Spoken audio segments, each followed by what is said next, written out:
chefs de l'Union sacrée se sont rendus au stade de Martyr. Nous sommes fiers de porter la vision, les réalisations chiffrées du chef de l'État. Et nous sommes également fiers d'inviter tous les compatriotes congolais qui voulaient que notre armée ne soit plus infiltrée. Les Congolais qui attendaient que les marches pacifiques, la liberté d'opinion, la liberté des manifestations, la liberté des médias, les Congolais qui voulaient voir nos enfants désespérés rentrer à l'école, les enfants qui voulaient voir la fin des embargos, des régimes de notification des armes injustifiés, les Congolais qui voulaient voir à la tête de leur existence un Congolais du père et de la mère qui ne peut jamais trahir le Congo. Les Congolais qui voulaient voir un président qui était capable d'augmenter, de passer de 4 milliards 500 millions de dollars à 16 milliards et la moitié. Les Congolais qui attendaient la loi de programmation militaire. Les Congolais qui attendaient la politique nationale de la défense. Les Congolais qui voulaient voir la beauté de la bonne gouvernance. Les patrouilles financières. Tout ça, c'est le nom de Félix-Antoine Tshisekedi Tshilombo. Nous voulons démontrer que dans ce mandat qui vient, il va quadrupler les résultats qu'il a eu en 2018. Et ici, au stade de Martyr, c'est 29 avril 2023, c'est la démonstration de la force qui repose sur nous, les communicateurs de l'Union sacrée, l'Union des communicateurs de l'Union sacrée, avant, pendant et après l'événement. Nous sommes fiers de notre chef, le chef de l'État et président de la République démocratique du Congo, Félix Tshisekedi Antoine Tshilombo. Nous sommes fiers du chef de notre gouvernement, nous sommes fiers de toutes les autorités membres de l'Union sacrée et nous sommes capables de porter un Congo nouveau et meilleur sur le leadership du chef de l'État et président de la République, Félix Tshisekedi Antoine Tshilombo. Donc, Boya et Totondisa, Petola Kisake, Tolingakaye, parce qu'il y a Lingakabiso. Toto 2017, FCC Stade Vernet, 2023, Union sacrée Stade de Martyr, même histoire? Non. Ici, il s'agit de l'histoire de la bonne gouvernance. Ici, il s'agit de l'histoire de l'état de droit. Il s'agit de l'histoire de la non-violence. Il s'agit du bon côté de l'histoire. Mais les acteurs sont les mêmes. Alors, le président de la République, Félix Tshisekedi Antoine Tshilombo, avait trouvé un enseignant qui recevait un salaire de 50 000 francs.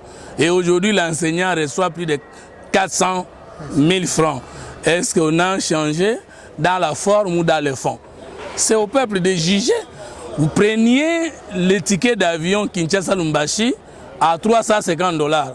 Vers la même direction, vous prenez les mêmes tickets aujourd'hui à 190 $. Les choses n'ont pas changé. Un Rwandais est en train de taper sur toi et la communauté internationale te privait des moyens de réaction.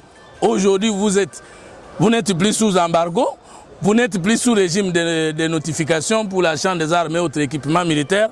Aujourd'hui, nous avons plus d'1,6 milliard de dollars pour notre défense. Est-ce qu'avant il y en avait? Le président de la République avait trouvé 100 millions de dollars pour l'effort de la sécurité des Congolais. Il est passé de cela à 400 000 $ et de 400 000 $ à 1,6 milliard. Je peux vous dire sans me tromper que 5 ans sur 5 ans, où tous les 4 premières années de tous les chefs d'État, donc les 4 qui ont précédé le président Tshisekedi, personne n'a réalisé les choses plus graves que lui, plus grandes que lui pour le peuple. Baboye, Namboka Oyo, tozalaki kozela la non-violence. Namboka Oyo, tozalaki kozela bana na biso bazonga na classe. Namboka Oyo, tozalaki kozela ba enseignant ba ko mebele pe salaire na bango ezala malamu. Namboka tozalaki tolingai ko tozalaki kozela moto akota na pouvoir sans passer par les armes. Namboka tozalaki luka liberté d'expression, de manifestation, d'opinion. Toboyaki mo babengi crispation politique. Namboko toboyaki signal ya RTNC ya chaîne télé kei ya RFI kei internet est bloqué. Moi na kei na marche mo yebite suka kozongela ona ndako.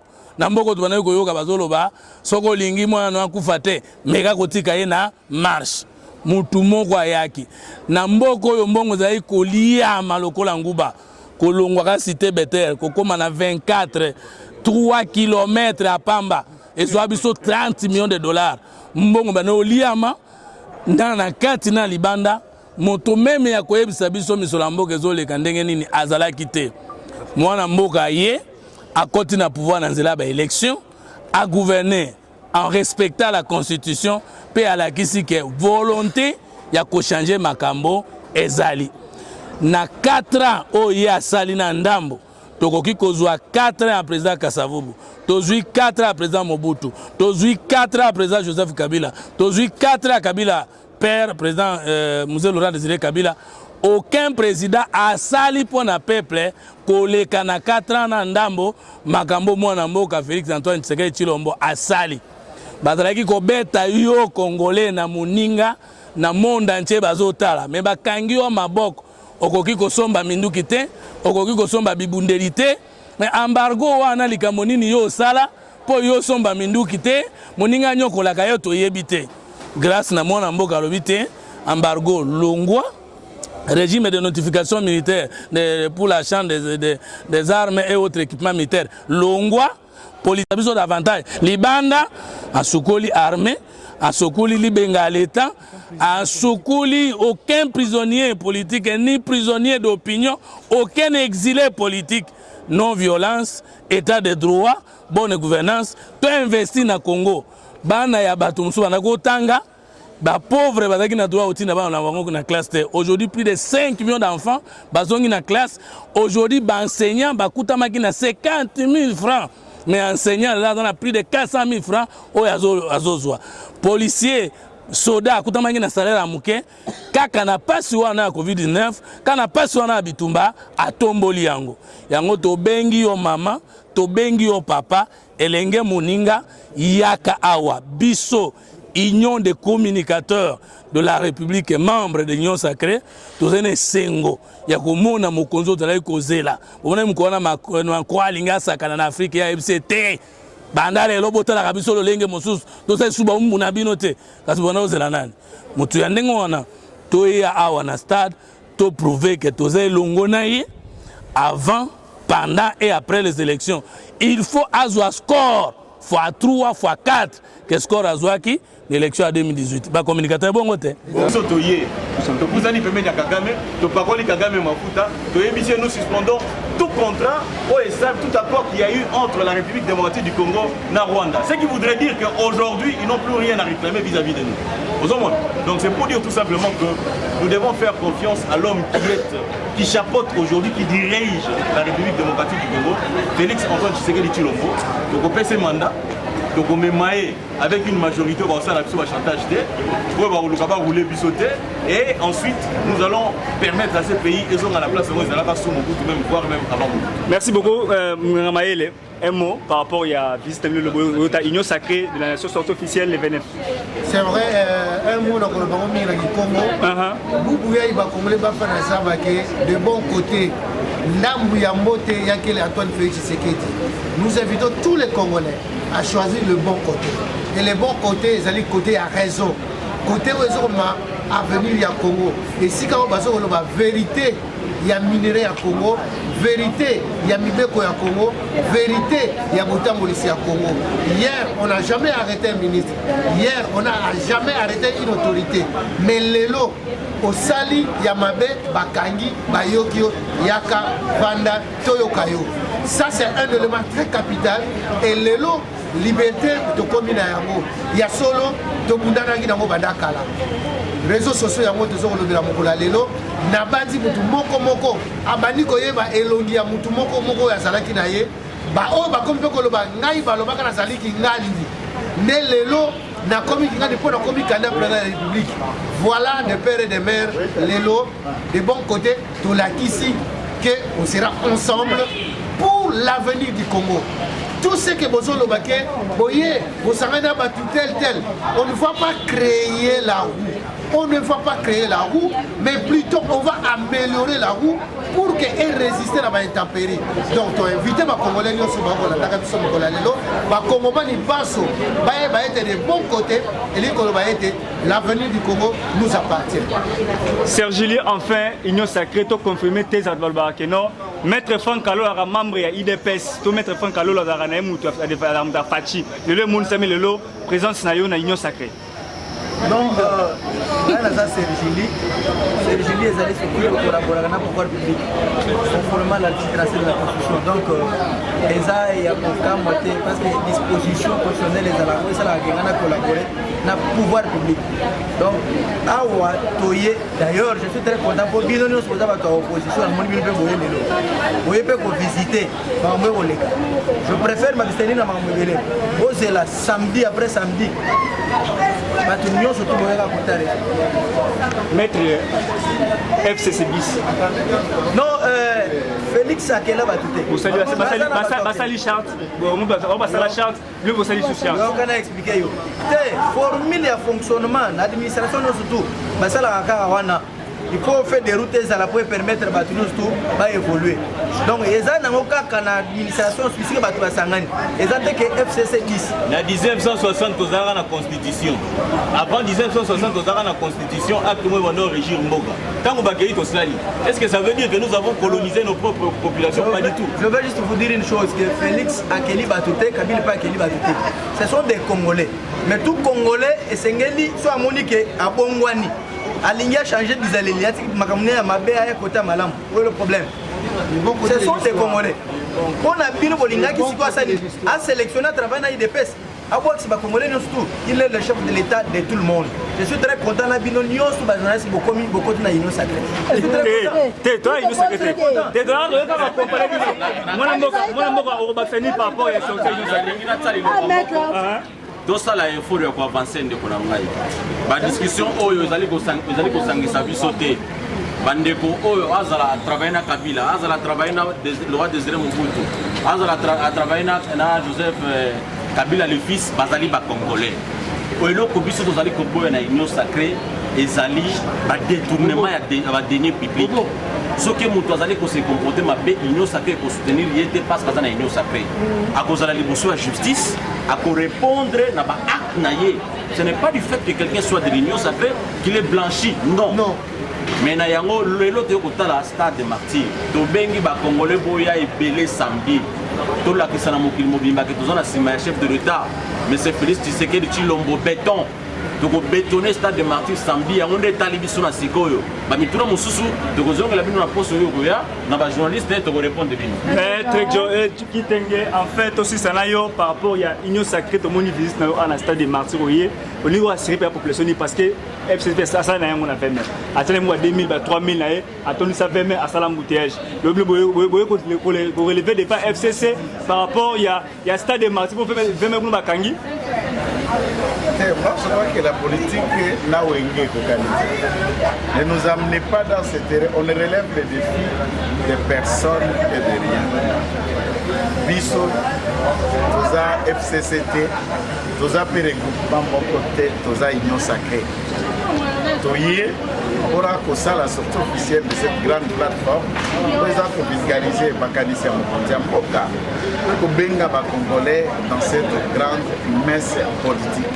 On peut relever les défis de qui? Les défis de quoi? Et pour prouver à qui? Moutouka Moro, je dirais pour le chauffeur.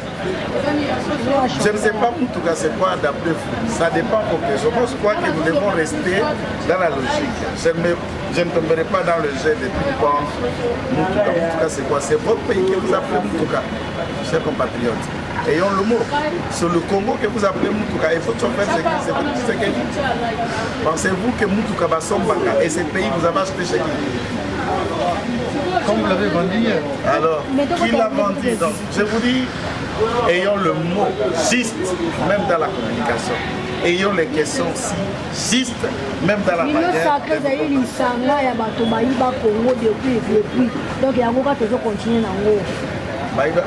lisanga ya bato bayiba Congo babomi Congo bayibi Congo bayibomi Congo ti lelo bango wana kaka bayebaka bakabili se transformer la union sacrée kala na ka présidium wana mettre finalement on a la question la réponse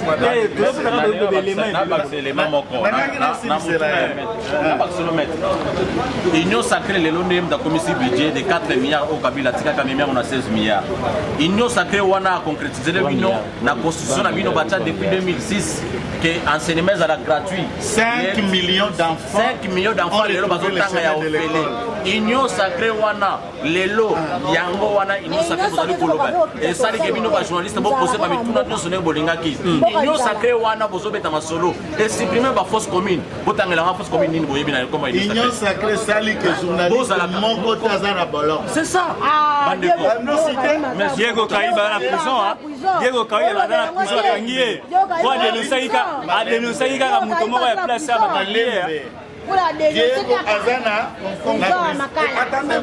est-ce que vous confondez?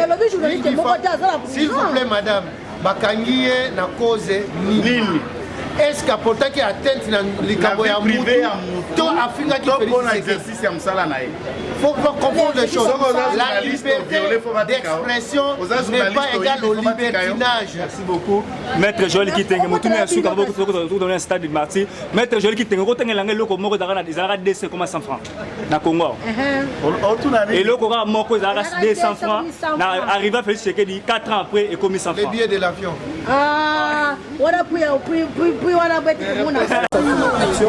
Voilà, on continue toujours à communiquer, il y a plus de 30 communicateurs. Il y a Congo et Union Sacrée. Il y a un stade de Matiko Tala pour vérifier les travaux. Il y a Nganga Mayele. Je rappelle que nous allons par exemple l'émission Expression 26. Dès la première émission, il y a vu Expression 26. La salle Nganga Mayele. Il y a bien parlé de l'émission, il y a communicateur, il y a Union Sacrée.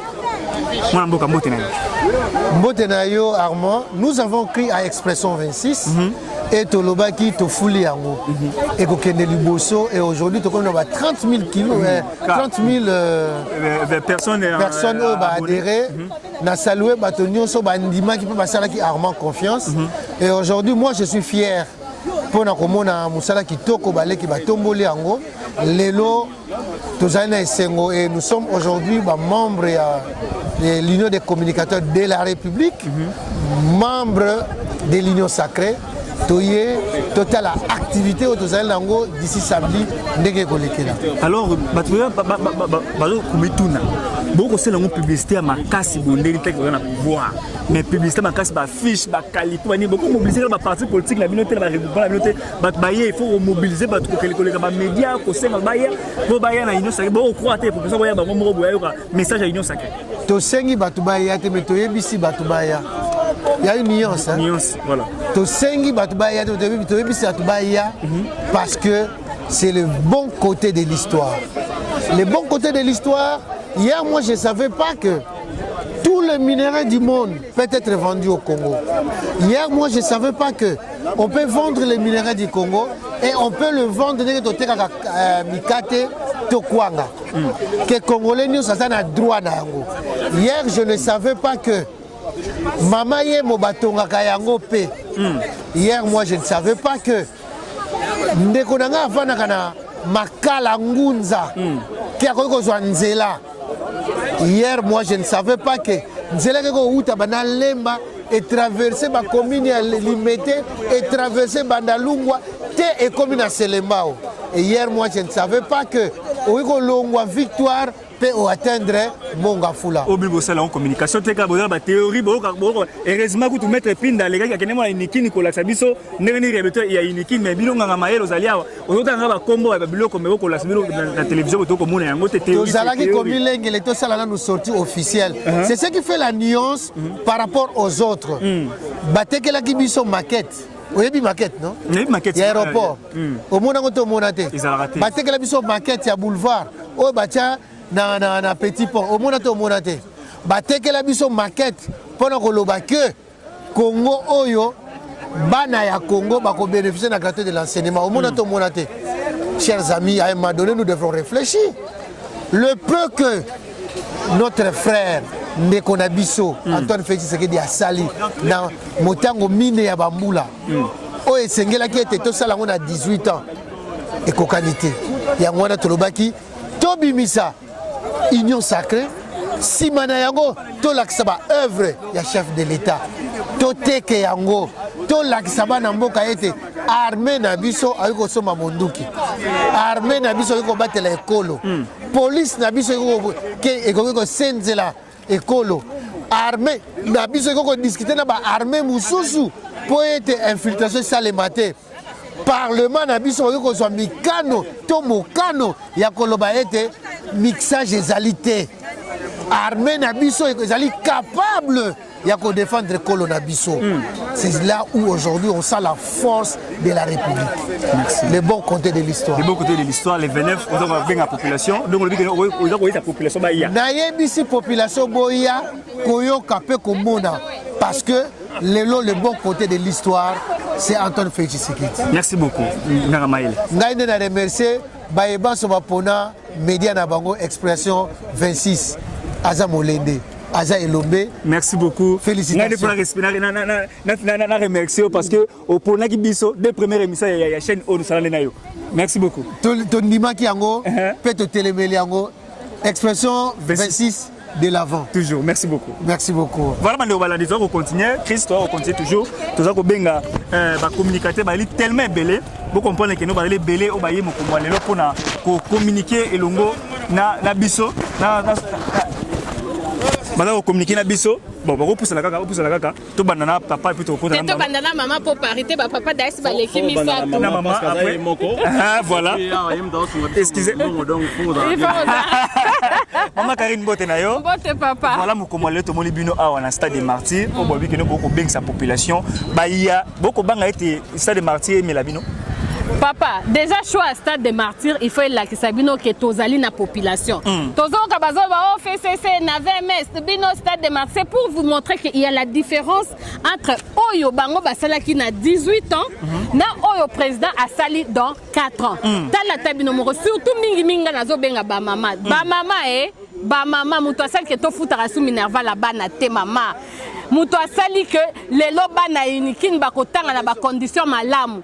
Muto asali que banguna babande ko bundisa biso me kasi bakanga ki biso maboko toyeba na kosomba mandoki te. Muto asali que toyeba ke armée na biso ndoka nde général na zalaka munguna ye wana.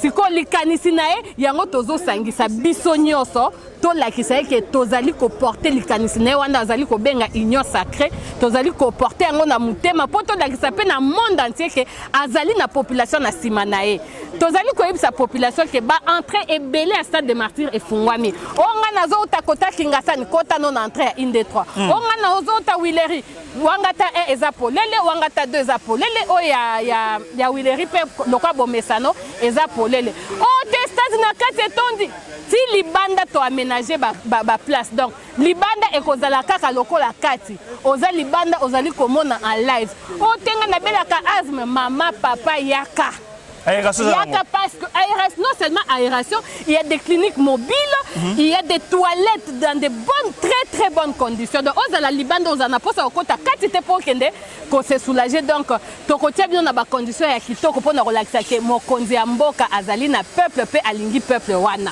Tala, pour nani de toponi stade de martyr. Nous avons montré maman Karine, tu vas de côté, pensez pour communiquer, penaye, après c'est pas mal au bain, mais population base na yo, c'est bon, on est déjà, vous aussi base ya funa, ba mama, ba mama ya selembao, ya ngiringiri, ya bumbu, ya bandalungwa, ya kasavubu, ya makala, nazali ko benga bino nyonso, botika la simate mama, le 29 samedi au balobaka na lingala.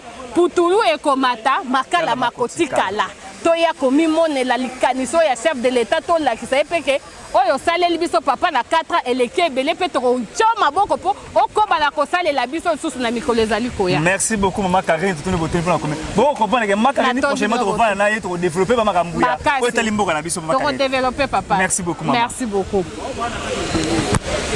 Voilà bande ko balandi to continuer ba communicateur ya mboka.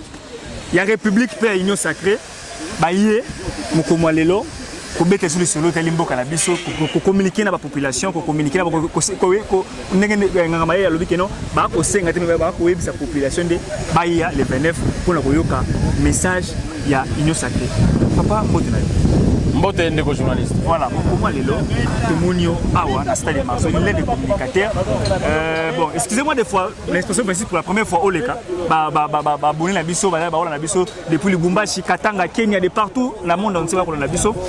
Bakoye Bakombo na onani, pe Ngai ndeko Jérémy Kilubu Matondo, nazali membre ya Union à communicateur à la République, et puis cadre à parti Birek, honorable Julien Palouk, on appelle ce mot de passage. Excellence Julien Palouk. Merci. Les lots la canisse de côté la stade de Martyr parce que le groupe est bien sorti officiel et à Union Sacrée au Salema samedi. En tout cas, vous allez que la population congolaise va y aller belé. Tu as vu que le stade de Martyr ils ont 80 000 places, mais biso jusque là la projection en mobilisation ils ont jusqu'à 1 million de personnes. Donc batubaz à la l'aise. Na organisateur tu ko solo na ye libanda nyonso bakotia ba écran géant partout libanda. Aux à côté de l'Anzela à 24, ils à côté de l'Anzela à Triomphal, ils à côté de l'Anzela à côté à Zando. Pour mitu musamana yote so zui place ici kana kati ya stade de Martyr de libanda ba écran rozala ba tante rozala ba rozala à l'aise et ba ko kolanda ba message nyo so ko lekana kati awa. Tala raison la présence d'habitude au stade de Martyr. Ba ko ba été moi na mboka matu to ba été en lieu place bo se concentrer na makambo teli sorti et c'est possible c'est figé na moi pendant tu donnes moi distraction pendant ce temps à l'est de notre pays ça brûle là. Non ndeko toza focus na musala za ko salema et musala na niveau c'est essentiel pour l'instant Union Sacrée na mon niveau musala za ko salema oyo na no tiko sala maboyete na République démocratique du Congo na kanisi ke ba résultats za palpable bozali ko monango ndenge bilo teko mata bien que toko ko zala animé na mauvaise foi mais tozali ko mona lelo. Si nous avons un budget de 16 milliards de dollars, ils allaient grâce à Félix Tshisekedi na 4 ans à Pamba. Na 4 ans wana, l'Angola une année à Covid. Na 4 ans wana, l'Angola une année à complication à FCC. Na ko lo bagay akoko ce budget à 16 milliards de dollars na 2 ans à Pamba ya Moussala. C'est-à-dire qu'il y a du sérieux. Na 4 ans wana, tu as gratuité enseignement. Moussala ezali ko sala na lolenge sur le loba na niveau ya armée au monique organisation comme ko kota ndenge armée za la penza. Donc, tous allons vraiment comme ça la Moussala. Mais, comment ça n'a pas politique? Tous allons à une année des élections. Il faudra préparer structure nabiso, structurer ango, rendre ango officiel et il y a davantage. De Moussala ko salama à niveau de documents. Si quand on doit la sabattre mokil mobimba Union Sacrée, ba mona yango. Na yango to bengi population congolaise boya et belé samedi wana. FCC za comme mususu Union Sacrée za comme mususu ndeko na yebito solo bana combo be solo bana contenu ya bato na même bilonga ezongiti to moni ba bilongo solo ce sont des Congolais to moni ba Willy Bakonga to ba Mende to kaka bango pas Shadak ba pas tous allez ko lobango malamu Union Sacrée ezali blanchisserie te moto a se comporter mabe na kati ya Union Sacrée ya ko détourner ka mbongo ya l'état akokangama c'est ça juste la différence. À l'Union Sacrée, nous défendons les valeurs. La République est devant toutes choses. Intérêt personnel est allé à bannir. Ce que les membres de l'Union Sacrée, quand ils sont s'enrichir, autant que banda kunayo IGF roya sima. Papa na kanisi yo IGF malamu na sima na époque Félix Tshisekedi. Voilà. Ce qui ont détourné IGF roya, ba service nyonso za na sima pour kolandela moyibi ya mbongo. Mais Congolais au action. Voilà bano balandi to na stade de Marseille place Otoye, ko biso de ba journaliste ko biso accréditation. Surprise to côté ba communicateur ya Union Sacrée au basangani mo ko lelo pour na ko beng sa population, ba ya ko yo ka message Union Sacrée et memeli bango. Mais Dr John, bonjour et bienvenue pour la première fois dans l'expression 26 télévision. Bonjour Armand, ça fait longtemps. Vraiment. On a corrigé le moko, tous allez ba communicateur ya Union Sacrée, tous ba communicateur de la République et de l'Union Sacrée. Donc communicateur ya Congo et puis ya Union Sacrée. Effectivement. Voilà, alors comment le boyer peut ça ni millions sur sangani mo le boyer.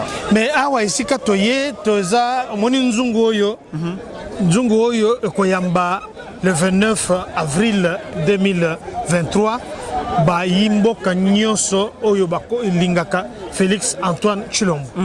Bakoya pona koyebisa ye que yonde mokonzi na biso yonde to tcheli yombela pona 2023 oyo ozala lisusu mokonzi o ko diriger biso parce que mokonzi mboka sali makambo ebele mokonzi mboka atie gratuité de l'enseignement mokonzi mboka alongoli salaire ya ba ndeko oyo nyonso bazalaki ba enseignant oyo ezalaki na 40 000 francs ekomisi yango plus de 400 000 francs mokonzi mboka atie mai atie lotilike mokonzi mboka tongi banzela mokonzi mboka asali couverture sanitaire universelle universelle ntango ozotala mama yemu esika na mwana mboka karamapa alobake esika oyo soki nga nabeli moto amemanga kuna te soki okoki etala hôpital oyo batie lelo kolekelo motu soki okei na lwalaba otali clinique universitaire oyo okoyamba bana mboka ebele alors mokonzi mboka asali ebele yango wana biso nyonso bacommunicateur réunis na kati ya UCOR, Union de communicateurs de la République, to sangani pona, to yo komi mona le biso moko, to ye bake eske makambo yo ezola kandenge nini, eske organisation eza malamu, mais tango yo moni, to kuteni par surprise, o moni makambo ezola kawa, donc ndenge za boye dans 48 heures ba awe kotonda. Nzungu ekotonda ko déborder na kati libanda na ba bazana nda ba kotala biso ya ngwana to ko se rendre compte est-ce que effectivement préparation za malam est-ce que makamyo se chalami donc eloko to ko sala ya ngwana. Alors docteur John ezalité que dans même histoire de vivre na FCC entre vivre le Monabino même histoire FCC on Monabino to na Monabino bon FCC na éviter ceux qui o yebi charte FCC FCC zana charte moko te mais union sacrée to zana charte moko o to yebi que voilà oya zanani nana zanani eza dirigé par les 6 autorités oyo yebi ba Chulukwebo Mboso Kodja Jean-Pierre Bemba Sokotali Vital Kamere Lokanyingini AK47 le général Augustin Kabouya le grand général yakati ya politique na biso. Merci beaucoup docteur John Boyele Belé on va moko Boyele vraiment Belé faut s'appeler et pour ça ça mala mumira mo ke nga mumingi IDPS on ko batela nga mo susu atanga mo susu malembe. Pas de problème, nous sommes ensemble mais déjà tozo ebisa bande kunyonso wa congolais nzungu esika bakoya boya bana baya ba mikolo baya ba tata baya ba mikolo ba grand-père baya parce que ezali esengo pona koya kozwa directive na makambo itali mwana mboka Félix Antoine Tshilombo Tshisekedi. Merci beaucoup. Natoni bino botoni. Merci. Animé à se transformer, à changer, à bongwana. Aya ko servir mboka na autrement na c'est la belle union sacrée ezali mabete tozali elongo tozali ko privilégier unité kota la mboka lobby Birek un mot pour la militant na Birek j'espère que vous se préparer malam pour le en tout cas biso na Birek na préparation ezali sous-souté préparation c'est salemi si to sensibiliser ba base nyonso ba disposition logistique transport ya batunene bakokoma awa c'est salemi to bengi batu nyonso lobi na sima honora excellence Julien Paluku to kota na stade to tondi sa stade to l'accent mokil mobimba que to zona sima chef de l'état monsieur Félix Antoine Tshisekedi Tshilombo béton. Merci beaucoup moi na mboka matondo to toni boté j'espère prochainement to développer après to avant jour moko ya leli to accompagner pele okolo depuis koto route la base na yo to accompagner vous mati au na stade de Marseille. En tout cas vous êtes le bienvenu mon cher. Merci on est là pour vous.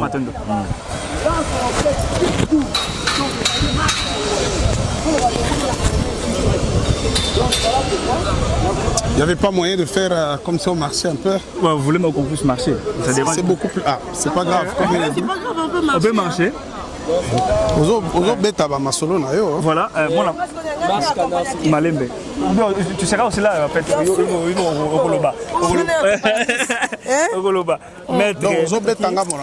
Maître Magali aussi. Voilà, on va comprendre la carte, maître dossier, n'a pas maître Osunzu. Maître, sont tous des juristes. Maître Osunzu. Maître Osunzu. Voilà, alors, comment le communicateur, il y a Mboka, puis il y a Union Sacrée. Alors, comment les autres à la stade des martyrs, na place Otoye, pour accompagner Bango, nous avons l'accréditation pour couverture et activité les 29, pour écouter les communicateurs, tout le monde, maman, boté. Boté papa. Voilà, on dit qu'on moment de père et de mère. De père et de mère. Voilà, ça s'appelle. Alors, comment les lots? Bino boye boye ko banga été martyr mais la bino yango ko ko kida c'est le terrain pour ça ba mobilisation précision bino ba interview et tout pour la population de ngene mais papa tant aux autres là yo moko je pense que au ko jauger température to za ba banga te ba banga bazala boyete ba parti mosusu ko teze ya ba na place te parce que ba parti et comme ils est belé stade de martyr eza mokie donc tozo banga kutu so to za na stade moko linga ko le kasu stade de martyr na monene linga za la meilleure parce que to yebi que stade de martyr est tonda Libanda stade de martyr au Tonda, mais malheureusement, dans un endroit où les stade de martyr contenir plus de 200 000 personnes où va partir, retour à partir, hein, au moins à partir de l'obing, on a 20 000, parti de Moussou, on a 10 000, parti de Moussou, on a 1 000, on a 2 000. Donc, tout ça, on a payé déjà parce que tu as vu que le stade est cotonda. Merci beaucoup, maître Nayobi et maître Sunzu. Alors, comment les lots pour mobiliser la population, pour qu'on se rassure que le stade est vraiment évolué très bien.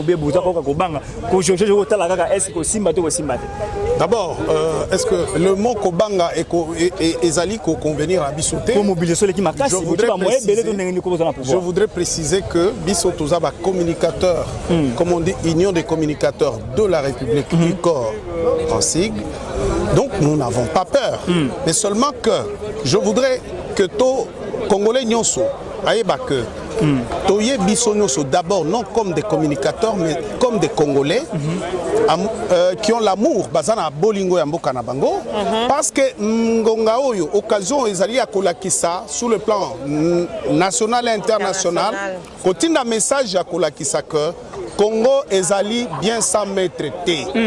Congolais nyonso de père et de mère à comprendre que occasion il y a ko salabo moko tata moko mama moko comme disait le maréchal Mobutu et un message à ko décourager monguna oyo azali koya na mboka na biso ko tia mobulu kolakisa ke congolais nyonso azali liboke moko. Union sacrée elingi koloba bomoko ya ba kongomani nyonso ya ba congolais nyonso. Ezana bao e bazali kotala union sacrée comme tout simplement lisanga bazo linga ko mekola yango to ko kisango na FCC. FCC bazalaki na masolo na bango mais oyo na moment mboka na biso ezali attaqué et agressé congolais nyonso à l'occasion na kati ya union sacrée à koti kwa la kisaka te mabe kota nanzela nangate monguna ayebana azala musika c'est-à-dire ezali expression ya unité nationale yango bana mboka nyonso ba masanga ebele ya politique balobi ngonga oyo tokoya na sima ya mutu aye na bokeseni na mboka elakisami na makambo ebele bandeko ebele ba communicateur balobi mengana kozwa kaka moko navandi mikolo eleki mingi te natali kuna na Yakoma Yakoma ezali 200 km ya badolité na cadre ya programme ya développement ya 145 territoires na moni kuna na Yakoma bandeko ya Yakoma na pesi bango mbote Yakoma image ezate maître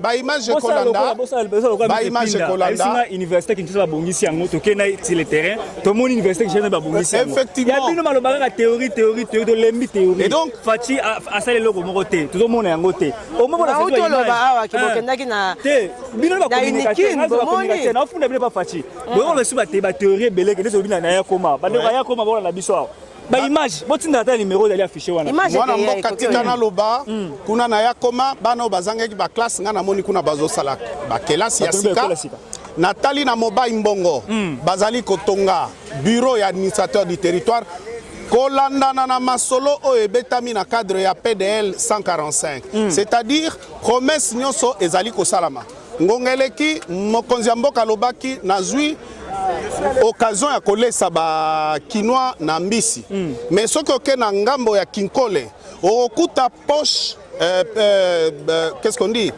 oyo nini port de pêche moderne et salami awa tozali koloba ezali nde ba chambre froide bazali ko finaliser mais soki otali okoti na national numéro 1 obandi kokoto komona nzela oyo ebebaki uta Mobutu maréchal asalaka yango lelo nyonso soki oleki kuna okuta goudron okuta bakaniveau ezali komema biso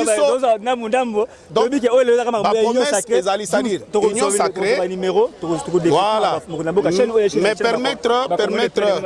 permettre nasilisa mpona koloba confusion ezala te entre FCC na union sacrée ezali bomoko ezali unité nationale ya bakongomani nyonso basangani na sima mokonzi ya mboka Félix Antoine Tshisekedi Tshilombo yango tobengi mwana mboka nyonso ayebi kaza de père et de mère libanda bisika ezali ba écran géant ekozala transport ezali ba ambulance mobile ezali bref makambo transport ni boutier ba transport ba 2000 ba 3000 je voudrais tikana pesa tika napesa précision oyebi ke lelo transport na mboka na biso l'état azali kozwa yango en charge transport transco ezali ba esprit de vie ezali mais tala bakonzi ya baparti politique bango moko bafuti mbongo na batu na bango po ete baya na nsima ya baya komona milulu wana nalingaki na bosana nazopesa mbote na baétudiant oyo bapesi bango Trans Academia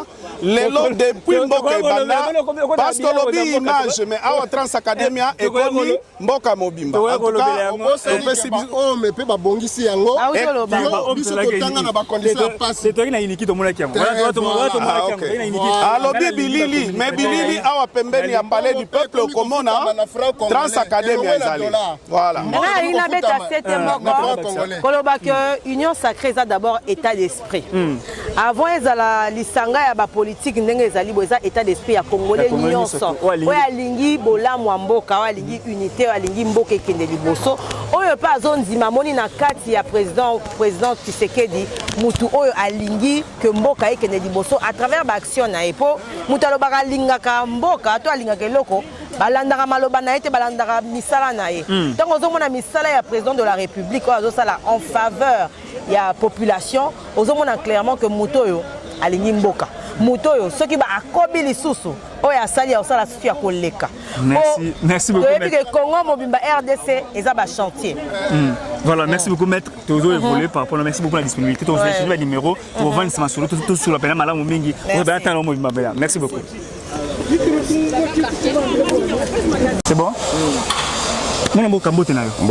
Voilà, mon comment les autres c'est bien comme on a yo, tout le monde a t-shirt il y a 100% zéro kuluna. Donc tout le monde combo na onani pe a on stade de Martyr oyo ko salani.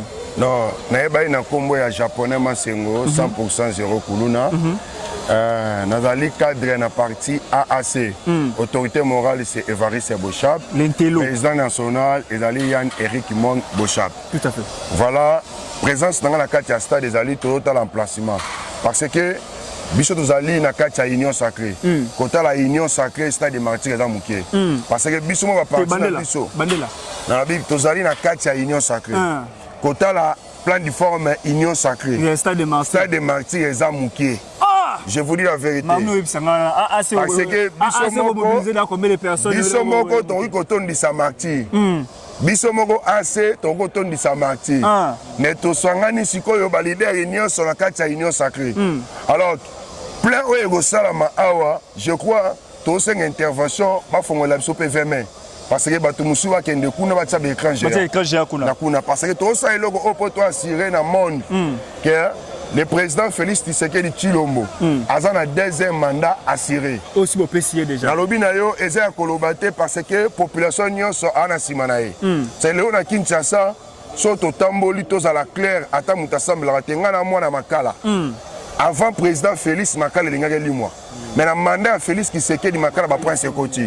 Et na bato ba komi na veni Kikwiti avenir lenge sa babandi pas venir Kwilu na venir Kimwenza. Toujours mon image té. Boko lo bakala monoko image o mona té. Benga sangana na Nazali japonais grand notable ya commune ya Makala. So le kuluna ezo dominer ezo sila ngai net na osala action wana ezero kuluna. Na kobenga ogoya. Soki ngai na soutenir président Félix pour honorer commune ya Makala. OK. Eza na bato babotama na Makala. Bakoli bakufa ba mona mitukate.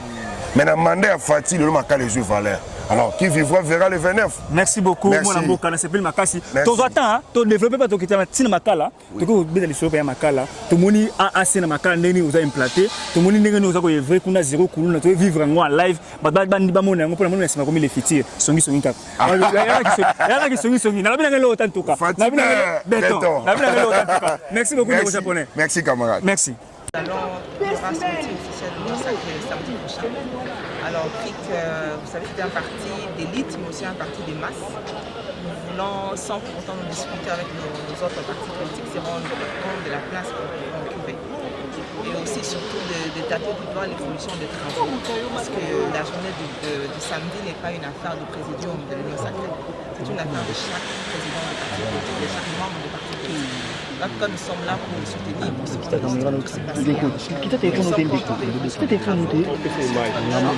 dynamisme qu'il y a et nous informons la population congolaise et surtout guinoise et tous nos fédéraux qui vont venir. Vraiment, ça sera une journée hors du commun, extraordinaire. Est-ce que la mobilisation est-elle suffisante pour que ce stade soit là? Je crois que la meilleure question qu'il fallait poser, est-ce que le stade est suffisant pour accueillir la mobilisation? Je ne pense pas.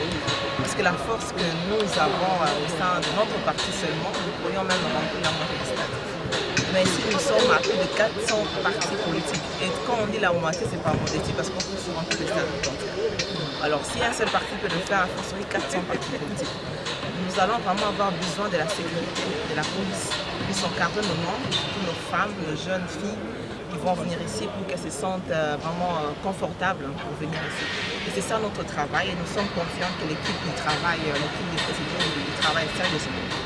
Mais sinon, par rapport à la mobilisation, il y aura des écrans à l'extérieur du stade.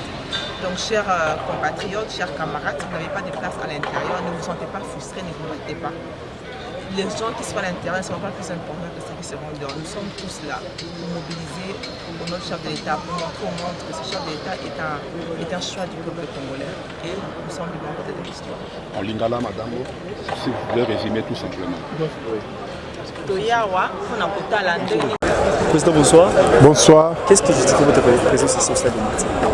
Merci beaucoup. Ma présence ici au stade de Martyrs de Pentecôte, c'est pour inspecter des travaux qui est en train d'être fait pour la cérémonie de la sortie officielle de l'Union sacrée de la nation qui se pointe à l'horizon. Il n'y a que la journée de demain qui nous reste. C'est pour cela que je suis venu voir comment les travaux ça se fait sur terrain, disposition par laquelle nous pouvons prendre, comment le parti ISBC sera représenté et l'endroit par lequel nous pouvons mettre nos calicots qui doit faire la visibilité de notre très cher parti politique USBC.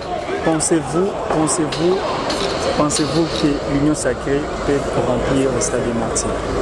Bon, au stade de Martyrs, nous avons fait des calculs, c'est trop peu. Pour nous, nous avons demandé que ça se fait en dolo. Notre dernière réunion avec le Présidium, on avait suggéré que ça devrait être en dolo, l'espace qui peut contenir nos membres. D'ailleurs, nous sommes allés même faire des calculs pourvu que tout le parti soit représenté. En réalité, on devrait remplir ce stade ici avec même 10 ou 2 partis politiques ou un seul parti politique.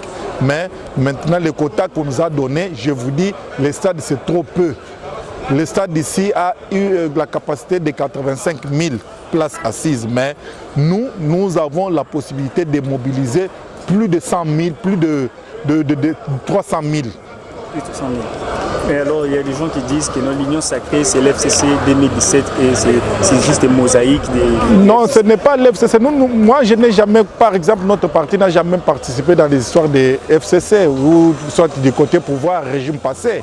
S'il y a des gens qui ont quitté d'autres régimes pour venir s'associer dans cette régime, mais nous sommes là. L'Union sacrée, ce n'est pas la blanchisserie. Ça, les gens doivent tenir, ce n'est pas la blanchisserie parce que nous sommes là. Nous sommes là, nous allons veiller. Et les habitudes des FCC, ça ne va pas venir de l'autre côté, on ne supportera jamais ça. Et en plus que nous sommes ensemble avec UDPS, ça ne va pas aller.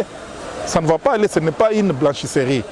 Donc vous gardez votre comportement et votre position, mais ici nous allons suivre ligne droite qui est tracée par visionnaire de l'Union sacrée qui est le président Félix Antoine Tshisekedi Tshilombo.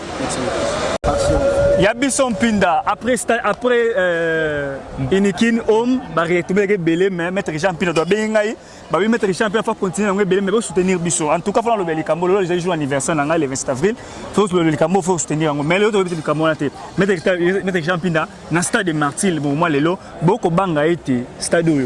Et mais la bino pour se mobiliser les communicateurs, il y a Congo Mobimba, il y a Union sacrée, il y a kotani bango leka beaucoup de l'âge après nous accompagner mettre chapin ezani beaucoup banga toni teza ko banga ta ezani balobaka pa na biso la plus haute forme il y a réussite dans la préparation mais c'est ce que nous faisons biso to bongisa ka pour to atteindre objectif ça objectif na biso ezali nini to la Sabino qui a eu une adhésion massive na masolo oyo tozo sala pour na Congo.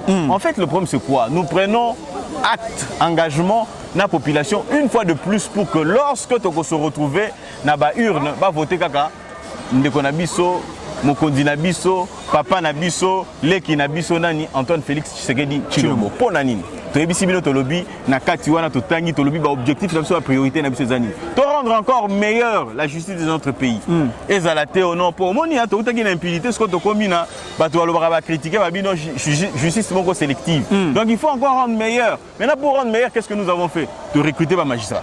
Ok. Donc après de 3000 magistrats attendent pour la comment dire mise en moule.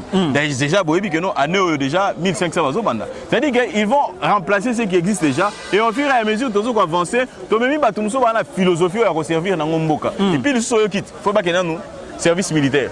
Pour pas côté bango esprit à Congo. Pour to lobaka les meilleurs patriotes bazali banani ba congolais. Pour na yango to saliboni loi de programmation. Loi de programmation ezali que on les bozelaka. Bon lekisi mbongo na budget, finance et yé ezongi koto pour arriver à faire quelque chose non niet.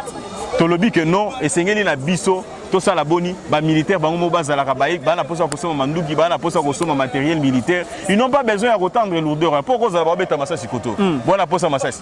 Yo okende pour le bon bozelana nous ko boti ko beta masasi to ke no lukana ko négocier na budget, finance, chaîne de dépenses, biloko belé. Non, pas du tout. Ozomona yango ezali entre autres yango wana soko tali suna kati soko keineti na Égypte obike na Égypte armée koti saka mbongo po esokipaka na tourisme tourisme pa na biso ezali espace na biso ezali mboka na biso ezali ko représenter nyonso wana ozomona po na yango esengeli biso ko sala boni esengeli faire en sorte que ba pesa bango pe secteur moko activité le lobo so tali bambila ba construire génie militaire OK ba sala ka banzela ya malamu kitoko koleka pona nini to ko encourager bango kotika bango ba sala ndingo wana to ba ko mape ko fabriquer ba industrie ya fabrication d'armes par exemple et donc on comprend par là que non ça la coûte na maluku déjà ba ya société donc wana sala on peut encore faire mieux on peut encore faire mieux ozomona donc nyonso là il faut prendre en compte c'est-à-dire que lelo na isika tokomi na ndenge tozo sala ezali ka po makalo so nyonso kende liboso maître Champinda le 29 awa ya biso pinda si on se mobiliser ba base na mwamba on a okozwa population otala yo ya biso pinda ba kozala est-ce que 26 kozala wana pour accompagner maître Champinda base na ye exactement ya biso pinda ba kozala bakaliko ba bandero les allo au monde au CP là voilà bandero balandi to yete bo maître tete l'autre ba mususu dans tout cas maître Champinda ba to ko benga bi que no continuer mususu ça qui na continuer on a un continuer. Faut continuer, ça les a une équipe. Deuxième partie, il y a juste le jeudi, donc vendredi lobby week-end, tu as un lobby vendredi, non, soit tu as un dimanche pour ma union sacrée, pour ta Nicolas ma union sacrée, tu as un jour où aux à l'aise, autant la deuxième partie, ma Oma, autant on calme et puis tu as Bolanda. La carte de dossier, ma casse, la carte de dossier deuxième partie. Faut le bosser là, le chemin bouillé le local. Faut donc le local. Merci beaucoup, maître. Merci beaucoup, merci beaucoup, maître. Mbote ndeko journaliste tumone mokoma lelo ana stade martyr ozali nani pe ba problème ozali oyi ko sala nini. OK, merci biso tozali ba CRD toza ba communicateur ya CRD ozali parti politique cher autorité politique na biso Christophe Mboso Kodia Pwanga. Merci oyo azali président ayo benga bien te les grands Kisimbi les sages ozobenga bien te ba communicateur président Mboso boy plancher de Kambita la ba communicateur wana ndeko na on benga bien te on benga président Mboso comme les grands sages les grands Kisimbi les patrimoine commun national mondial. Voilà Christophe Mboso Kodia Pwanga papa wana maele makasi toye total ndenge misemesa esa manaka si totel presque revendre la pâte placer ba banderole na biso ya parti ben signe ya parti pour la visibilité na bike qui ça c'est ya biso qui ndebe na ya biso on appelle sans commentaire Kinshasa c'est ya biso voilà koyinda mokolongo samedi après activité o ya sortie officielle union sacrée le 29 to senga stade 20 mai to toni son pour na CRD ya Pamba 20 mai. Merci beaucoup. Tu as accompagné nous samedi. Samedi, pas de problème. Tout à